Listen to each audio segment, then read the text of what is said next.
लेकिन अंग्रेजी हमारी भाषा नहीं है। लेकिन मुझे मालूम था सनातन पेरिए लेकिन संस्कृत से दूरी बनाइए। संगम का जल स्नान करने लायक भी है और आचमन करने लायक। सनातन पेरिए लेकिन संस्कृत से दूरी बनाइए। यह उत्तर प्रदेश विधानसभा में दिखाई दिया। यही बात विपक्ष के माता प्रसाद पांडे कह रहे हैं।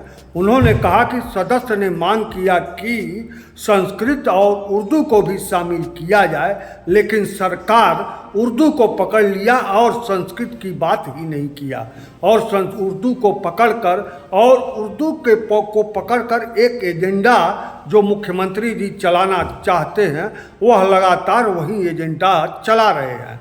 ऐसा माता प्रसाद पांडे विधानसभा में बोल रहे हैं। आश्चर्य कि मुख्यमंत्री या भाजपा द्वारा, सरकार द्वारा इन सब बातों का कभी जवाब ही नहीं दिया जाता कि आखिर उनकी क्या मंशा है। अंग्रेजी को शामिल करना चाहते हैं, उर्दू को नहीं शामिल करना चाहते, लेकिन संस्कृत को भी नहीं शामिल करना चाहते। सनातन लगातार रखते हैं।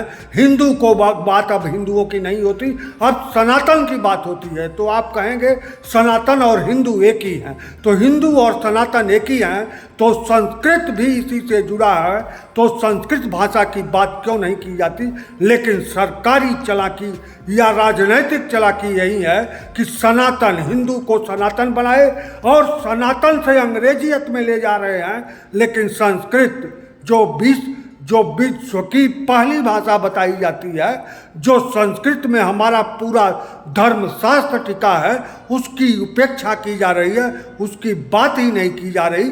उसके जगह अंग्रेजी के लिए मुख्यमंत्री, सनातन के मुख्यमंत्री, खुद को हिंदू कहने वाले मुख्यमंत्री और हिंदू राजनीति के दूरी बने हुए सनातन रटते हुए मुख्यमंत्री ने एक बार भी संस्कृत की बात नहीं किया।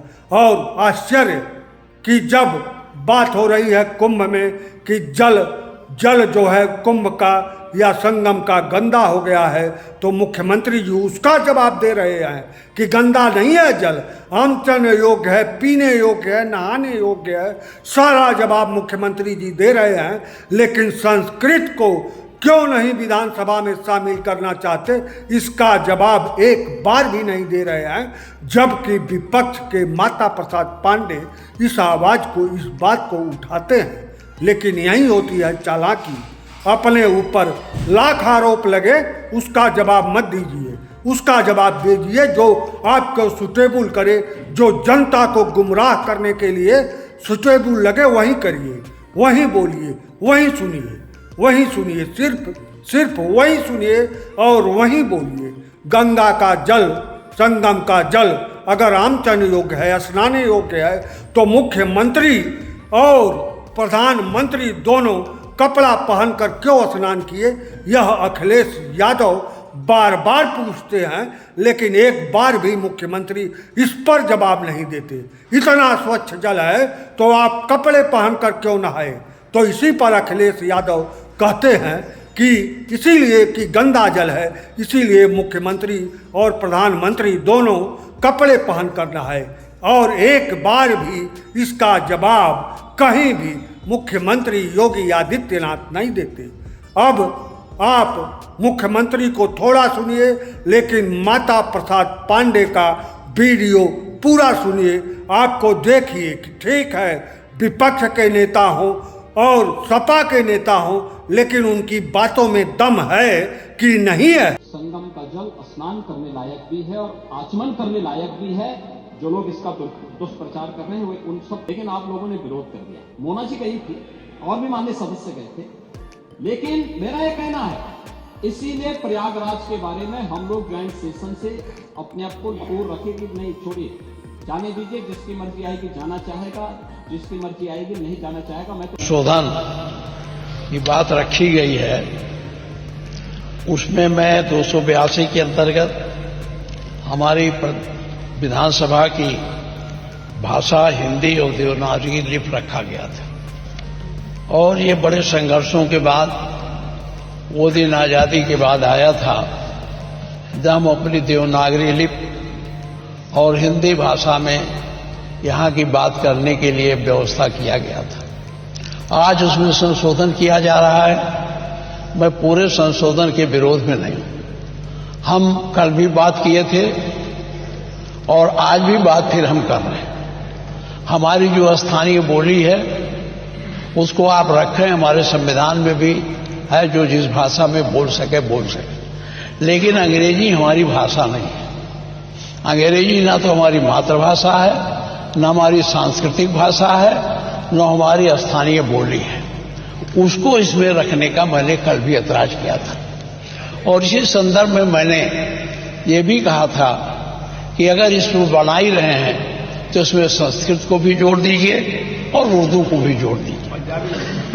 नहीं, हम अब ये छोड़िए। हमने कल कहा था संस्कृत और उर्दू के लिए कहा था। माननीय मुख्यमंत्री जी संस्कृत तो सुने नहीं, उर्दू पर बड़ा गंभीर आरोप लगाने लगे और ये भी कहा गया था कि ये कठपुतला पैदा करते हैं। हम माननीय आपके माध्यम से जानना चाहते हैं, गोरखपुर में एक बहुत बड़े उर्दू के जानकार, उर्दू के कवि रहे हैं रफ़त साहब फिराक। क्या वो कठपुतला थे? क्या मुंशी प्रेमचंद जो आपके नॉर्मल स्कूल में अध्यापक थे गोरखपुर के, उसमें बैठ के उर्दू में उपन्यास लिखे तो कठपुतला थे? क्या यूनिवर्सिटियों में जो उर्दू विभाग खोला गया है उसके पढ़ने वाले लड़के कठपुतला हैं?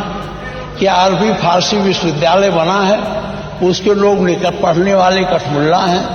तो मैं इस शब्द पर आज आपत्ति करता हूं और मैं आपसे कहना चाहता हूं कि अंग्रेजी भाषा हमारी भाषा नहीं। माननीय मुख्यमंत्री जी, आप चाहे जितना कहिए, यहाँ कोई बोलेगा तो जो सुन के आए हैं, ये जो कॉन्वेंटी लड़के हैं, ये जो अंग्रेजी मीडियम के लड़के हैं, वही समझेंगे इस भाषा को। गांव के लोग जो इसको देखेंगे उसमें कोई समझेगा नहीं। इसलिए मैं बहुत कानूनी दावपेच की बात नहीं करता, न मैं संवैधानिक बवाह करता हूं। वो हमारा जो अनुच्छेद 348 है उसके बंधों का अधीन रहते हुए राज्य के विधानमंडल में कार्य राज्य की भाषा या राजभाषाओं में या हिंदी में अंग्रेजी में किया जाएगा। तो हमारी राज्य की भाषा हिंदी है तो इसे हिंदी में करना चाहिए। अंग्रेजी का कोई महत्व नहीं है। अंग्रेजी का मैं पढ़ने में विरोध नहीं करता। जिसको पढ़ना है अंग्रेजी पढ़े, वर्ड्सवर्थ का पढ़े, उनको शेक्सपियर के नाटक को पढ़े, हमारे वो जो और ग्रंथ हैं चाहे कीट्स हो, शैली हो, इनकी कविताओं को पढ़ो। हम उसके विरोधी नहीं हैं। संस्कृत अंग्रेजी का ज्ञान प्राप्त करना गलत नहीं है, लेकिन अंग्रेजी के माध्यम से हमारे इस विधानसभा में नई प्रक्रिया शुरू करना, मैं इसका विरोध करता हूं। और मेरा आपसे आग्रह है कि अगर ये सब है तो माननीय मुख्यमंत्री जी उर्दू से चिढ़ जाते हैं। मैं ये अब ये सब रखने का समय नहीं। मैं आपसे कहना चाहता हूं कि आप अंग्रेजी को यहाँ न जोड़िए। अगर जोड़ना है तो आप संस्कृत को जोड़ दीजिए, जो हमारी भाषा है, जिस संस्कृत से सारे भाषाओं का उद्भव हुआ है। और उर्दू जोड़ दीजिए। उर्दू भी बड़ी पैमाने में बोला जाता। और मुख्यमंत्री जी तो उर्दू पर नाराज हो जाते हैं कि इनका अपना एजेंडा है जो आप चलाना चाहिए। मैं इन्हीं शब्दों के साथ आपसे फिर आग्रह करता हूं कि अंग्रेजी का विरोध मैं करता हूं और यहाँ अंग्रेजी का प्रयोग सदन में करने के लिए संशोधन में इसे न रखा जाए।